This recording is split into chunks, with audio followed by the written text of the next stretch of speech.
నమస్తే అన్న అందరికీ నమస్కారం. కువైట్ లో సోషల్ మీడియా వాడుతూ ఉన్నవారు చాలా జాగ్రత్తగా ఉండండి.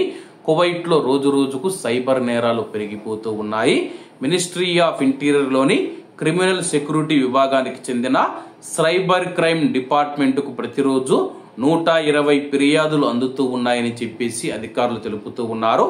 ప్రధానంగా వ్యక్తులను దూషించడం, అలాగే వాళ్ళ యొక్క పరువుకు నష్టం కలిగించే విధంగా వీడియోలు మరియు ఫోటోలు పోస్ట్ చేయడం, తప్పుడు సమాచారాన్ని వ్యాప్తి చేస్తూ ఉన్నారని చెప్పేసి ఆన్లైన్ దుర్వినియోగాన్ని ఎదుర్కోవడంలో సెక్యూరిటీ విభాగం గణనీయమైన పురోగతిని సాధించిందని చెప్పేసి తప్పుడు సమాచారం మరియు ఎవరినైనా సరే తీవ్రమైన మాటలతో బాధ పెడుతూ ఉన్న వారికి 80% నకిలీ ఖాతాలను విజయవంతంగా అధికారులు బ్లాక్ చేశారు.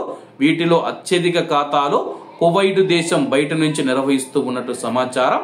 అనేక మంది ఖాతాదారులపైన అనేక మంది సోషల్ మీడియా వాడుతూ ఉన్న యూజర్లు ఎవరైతే ఉన్నారో వారిపైన చట్టపరమైన చర్యలు తీసుకోబడ్డాయి. కొన్ని కేసులు మనం చూసుకుంటే న్యాయపరమైన తీర్పుల కోసం కోర్టుకు రెఫర్ చేశారు.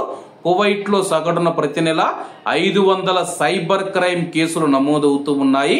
కాబట్టి సోషల్ మీడియా వాడుతూ ఉన్న ఎవరైతే కువైట్ లో ఉన్న కువైటీ ప్రజలు కావచ్చు, ప్రవాసులు కావచ్చు, అందరూ జాగ్రత్తగా ఉండాలని చెప్పేసి అధికారులు కోరుతూ ఉన్నారు.